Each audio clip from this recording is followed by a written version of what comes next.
So output solves all problems. I recommend a daily fast for staying lean, but I want to be clear, this is only if you're already active. If you're not active, a daily fast might have the opposite of the intended effect. If you simply eat less, but activity remains low, your body interprets this as energy scarcity. It may actually hang on to fat and will lose muscle before fat. Humans evolved to move to eat, not to starve while sedentary. Furthermore, if your solution is to decrease intake, but not also increase output, your metabolic rate will decrease and your thyroid activity will drop. Your hormones also do not like inactivity with no intake. Just starving yourself also spikes cortisol, which messes up your mood. It throws your estrogen and testosterone balance out of whack. This combined with more insulin sensitivity, and you have all the ingredients, you basically engineered fat storage, particularly that visceral and stubborn fat. And this is why I say you cannot diet your way to a good physique,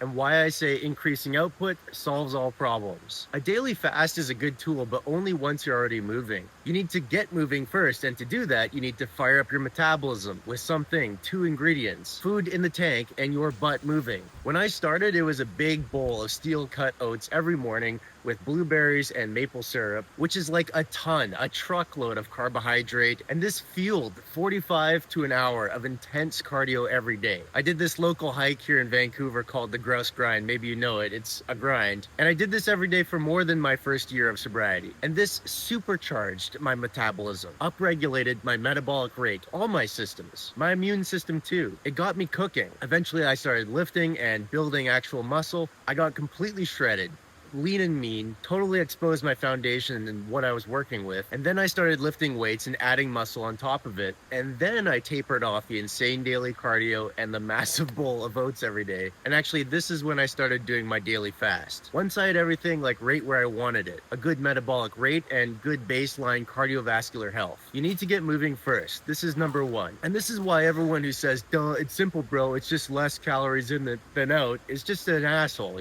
It's people that think they sound smart, reducing something that is complex to something simple, but the reality is complex and it's different for everyone. If this was the case, everyone who was overweight and just starved themselves would eventually get a good physique and not be miserable doing it, which is obviously not the case. Different things work for different people, but one thing is true for everyone, and that is that good fitness and cultivating a good physique starts with output and upregulating your metabolism and getting your hormones in check. And you're not going to do that when your tank is on empty. I can do it on empty. I can really benefit from a daily fast. And so can anyone who's already training hard, because they've already gone through like a metabolic adaptation through years of hard training, intense daily exercise. I cannot eat every day until noon, and this helps me stay lean. I can sit in that ketogenic fat burning state all morning and still have good energy because my metabolic rate is good and I have metabolic flexibility, the ability to switch in and out of metabolizing fat. And this is all because my hand has always primarily been on the output dial. This is my main toggle. The intake dial is secondary, because once you figure out how to love the process and working out, exercise, which can be done, like there are many of us, myself included, who did not always like working out and are today positively obsessed with working out. And what does that mean? That means there is a way that you too can learn to love it. And once you learn to love it, well, output just becomes the easiest thing to control. You can dial it back on a bulk, or you could just crank it up, get to a point where you eat something and it's immediately snapped up and goes towards building some muscle or fueling some kind of output. And the only way to get here is to not try to singularly diet your way to the physique you want. And here, an important caveat. If you are not yet prepared to dramatically increase output, yes, decreasing intake is probably a good idea. I mean, if it's out of control. Radically cutting back on intake is maybe not such a good idea, because it's going to be barely better than doing nothing, and you're going to be miserable doing it. That's the caveat. Obviously, super high intake and super low output spells doom. So don't do that. I'm just saying specifically, if your goal is trimming the fat and getting a lean and mean physique, you must really believe in your heart of hearts from the beginning that output solves all problems. Of course, a good diet is absolutely necessary, and you can't outrun a bad one, but you need to get running. And to get running, if you're currently inactive or basically inactive, you need to eat. You need to shovel coal into that furnace to get that furnace bumping hot. Once you get it hot through getting some consistent mileage under your belt, it will stay hot. And then you can start playing around with like seriously decreasing intake, trying something like a daily fast. For now, unless your daily intake exceeds 2,000 for a woman, and maybe 2,500 calories for a guy. Just focus on cleaning up what you are eating. And this is another problem that can be solved by increasing output. Your body will crave nutrition if you crank that dial up. You will hate the feeling of being on the trail one day after eating some nonsense and feeling it coagulating, feeling sluggish and weighed down by it. It is only in hindsight, when we start to feel a bit better, that we realize just how poorly we've been feeling. When I started eating the big bean every day for lunch, I started to actually look forward to it. It wasn't one of these like packaged processed foods chemically engineered in a laboratory with like the perfect amount of fat and salt and sugar to just set the hook and make you addicted. The dish is composed entirely out of whole foods, yet I still came to crave it and look forward to it. And I remember how much this struck me. My last job in the Matrix was this corporate gig, and every Tuesday we would go and get burgers. So on Tuesdays I skipped my meal prep dish and I went and domed 2 white spot burgers. And I remember just every Tuesday just feeling sluggish all afternoon, straight up sleepy, like dumb, cognitively impaired, because your body's trying to process this preservative bomb that you just dropped on it, and it's diverting resources away from your brain. So I'm sorry to go on, but this process just really interests me, and I'm very excited for you because I know how much it did for me. So I'm not going to say be patient.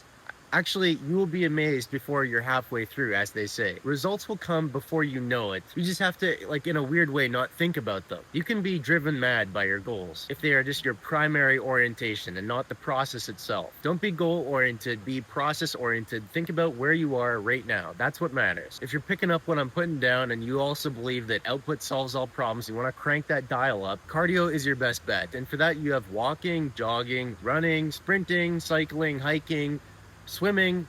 The choice is yours. You have many different options. Pick the one that you think you can learn to love and enjoy and do every damn day. Just iron out a nice little routine and process and build a ritual around it. Think about the before and after. What you do before you go for a run and the cleanup after. The ritual of pouring the tea beforehand and the shower after. Put heavy emphasis on these things because you might not be able to figure out how to enjoy the huffing and puffing of the actual exercise itself at first, but you can definitely enjoy the nice ritual and practice of pouring the tea beforehand and having a shower after. And this is part of what you associate with your daily fitness. And a good positive mental association with it is going to help you keep coming back to it. And if output solves all problems and you can trick yourself into loving it, well, I mean, you're kind of sorted at that point.